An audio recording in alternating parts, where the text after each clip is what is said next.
मनुष्य शरीर में जन्म लेना होता है तो प्रकृति में वर्षा के साथ आता है,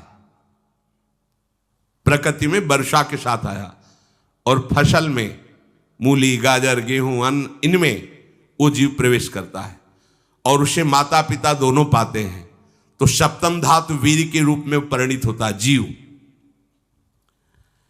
वो वीर कण के रूप में माता के उदर में जब प्रवेश करता है तो एक रात्रि में मां का और पिता का, दोनों का वो जो वीर मिलता है, उस रज और वीर के मिलने से एक कलल सा बनता है। 5 रात्रि व्यतीत होने के बाद एक बुदबुदा सा बनता है। 10 रात्रि व्यतीत होने के बाद एक बेर की सी आकृति होती है।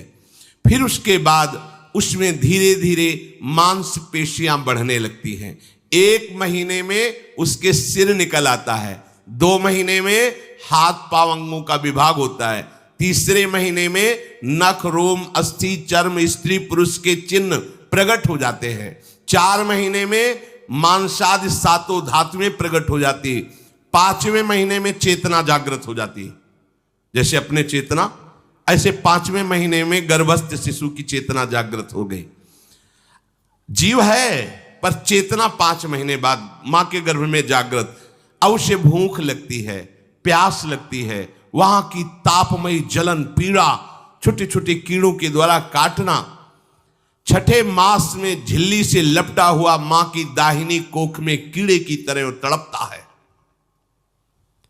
उस समय माता को कड़वे और खट्टे पानी की लालसा होती है, जिससे उसके अंगों में जाकर भयंकर जलन होती है। यह है भोग। वो कृमि कीड़े की तरह तड़पता है। मलमूत्र के गड्ढे में बीच में झिल्ली में बंधा हुआ वो जीवात्मा सुकुमार तो होता है, वहां के कीड़े उसे नोचते छोटे छोटे, वो तड़पता है। माता प्रसन्न होती कि जब बच्चा हिलता है, बोले है उसकी दुर्गति हो रही, वहां भयंकर कष्ट पा रहा है। ऐसा क्लेश होता है कि क्षण क्षण में बेहोश होता रहता है। माता के खाए हुए कड़वे, तीखे, गरम, नमकीन, रूखे, खट्टे, यही पदार्थ पाने की इच्छा होती है माता, क्योंकि उसको भोग भोगना है। उसके कोमल शरीर में भयानक पीड़ा होती है जब माता ऐसे पदार्थ खाती है। गर्भाशय की झिल्ली में लिपटा हुआ, आंतों और मलमूत्र से घिरा हुआ सिर, पेट की और पीठ और गर्दन एक कुंडलाकार, ऐसे कंकण जैसा, ऐसी आकृति गर्भस्थ शिशु की होती है। पिंजड़े में बंद पक्षी के समान पराधीन, ना तो वो हिलडुल सकता है ना बोल सकता है, बड़ा असमर्थ दुख को भोग रहा है, चेतना पूरी है। इसी समय भगवान द्रवित होकर उसे ज्ञान देते हैं, गर्भस्थ शिशु को, सबको। जे उसे ज्ञान होता है तो सैकड़ों जन्म के कुकर्मों से याद आते हैं, सैकड़ों जन्म के।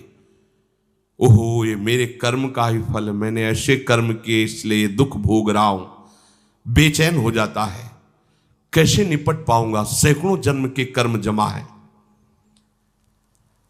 अब महान अशांति उसके हृदय में, उस शरीर में भयंकर पीड़ा।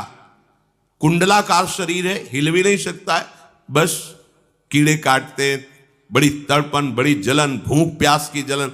अब एक और भयानक जलन हुई, उसे स्मरण हो जाता है कई जन्मों के, सैकड़ों जन्मों के पाप कर्मों का। 7वां महीना आरंभ हुआ कि ज्ञान का उन्मेष हो गया। अब प्रसूति वायु उसे चला रही है, तड़पता है वो। सप्त धातु में स्थूल शरीर से बंधा हुआ वो जीव भयभीत होकर के पुकारता है, अगर कोई भगवान है तो एक बार मुझे यहां से निकाल दे। वो विनय करता है भगवान से,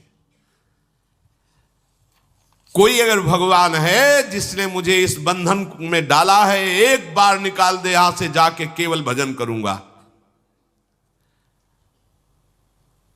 जीव कहता, जंतुरुवाच तस्योपशन्नमवितुम जगदिच्छयात् नाना तनोर्भुवि चलच्चरणारविंदम सोहम ब्रजामि शरणम। हे प्रभु, मैं बड़ा अधम हूं। ये ज्ञान भगवान की तरफ से गर्भस्थ शिशु को होता है। देखो, स्वयं वो इतना कष्ट पा रहा है, फिर जब आप गर्भ हत्या करते हैं तो आपका पाप कितना बड़ा होगा सोचो।